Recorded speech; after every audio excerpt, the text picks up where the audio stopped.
زمزم فأكمل الظهر ثم أتى بالقسط فإنه لغفور رحيم.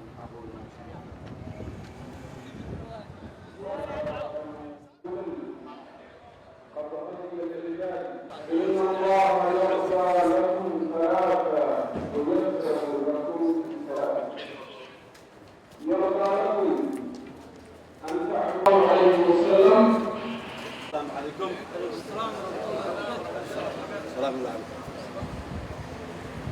السلام عليكم. وجعل الله عز وجل التفرق ولا ريال خطبتنا ما تروح بصافصن تهي إن أمته أي مدوده وأمته أي نفطه أمة مدة إلهي سبحانه وتعالى وحال النظر نقضي إن المدوده النبي صلى الله عليه وسلم يقول إن الله يرضى لكم ثلاثة صدق بقى إلهي رالي إنجليا اعبدوا الله ولا تشركوا به شيئا شهادة التوحيد وأن تعتصموا بحبل الله جميعا ولا تفرقوا. قضب كاسوا قضب إلهي وقعاه إلهي وحير إن الذين تفرقوا كوا إسكالافين كلا تغي دين تودبو كلا تغي كوا كلا تغي الدنيا دودي وكانوا شيعا كوحا نقضي لست منهم في شيء. نبي محمد وبري هذا. اللهم اجمع كلمة أهل الصومال اللهم اجمع كلمة أهل الصومال على الإيمان والهدى. اللهم وحد صفوفهم. اللهم ارفع عنهم الطائفية والقبلية. اللهم ارفع عنهم الطائفية والقبلية. صلاة الله ما يقبله دعاء يسجد يسوي الله ما يقبل.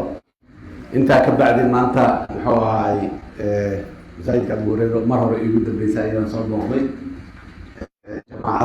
جماعة في عام وحسنا وايه وما سنتين إلى نسول ويسير محاربة أنت كبعد شيخنا شاب قدر يرضى فصاحبي سمع الله زياديو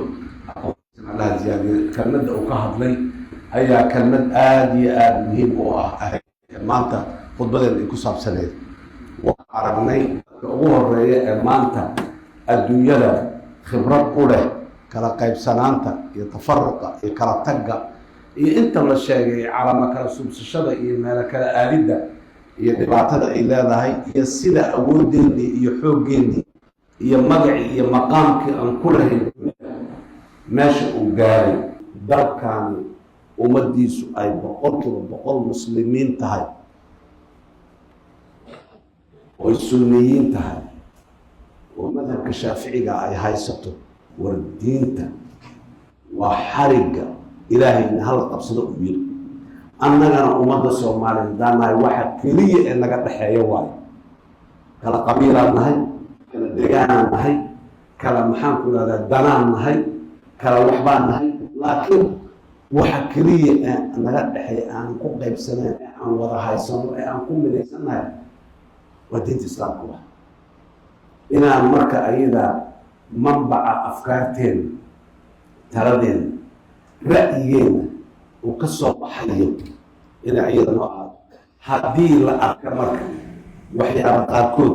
وقامس قفات أم وقامس قرشو لكن دولة دلك الصومالية هي وحارف رئيسه أمام ميردور معدور مرجعه كتاب إلهي يسوع رسولك عليه الصلاة والسلام sidaas daraaddeed dowladda Soomaaliya maanta joogta anaga waxaan go'aansanay inaan nidaamino nidaam u yeelo oo qof walba inta meel ka istaago oo masaajid ka istaago oo mawlac ka istaago oo diinta sidoo ay la tahay oo loo fasiro dad loo qaatagana oo dana kala lahayn siyaasad aan ku jirin masaariic kale aan ku jirin ugaas iyo garaad iyo maxaa ku raashin suldaan iyo reer hebel aan ahayn yaa rabnaa inaan dadaalkeen intuu la egyahay aan xulanno oon meel intaan fadhiisana islaama haddii kala duwanaanshiyo ku saabsan diin iyo caqiid aynu meel ka soo baxaan dadkaasaan u bandhigan inaan weydiin wixii ayna yiraahdaan aan qaadanayna annagoo isugu roonaanayna maxaan ku yidhahdaa dadkaas haddii kale sida haddaba iyaduna khibradeeda ay ka mid tahay diintaana lagu kala qaybinaa lafteeda diintiyaana lagu kala qaybinaa diintuna waa ognahay waa midda wax midayso oo taariikhdeedii iyo bilowgeedii meeshay kasoo bilaabatay iyo markii ilaahay uu soo dejiyey ummadihii intaasoo qarni iyo intaasoo maxaan ku leedahay caqdigii ishaystay ay ku heshiiyeen ku midoobeen ku walaaloobeen waay famaa baala naxnu annaga oo isku hal ummad ah hal yacni qowmiyad ah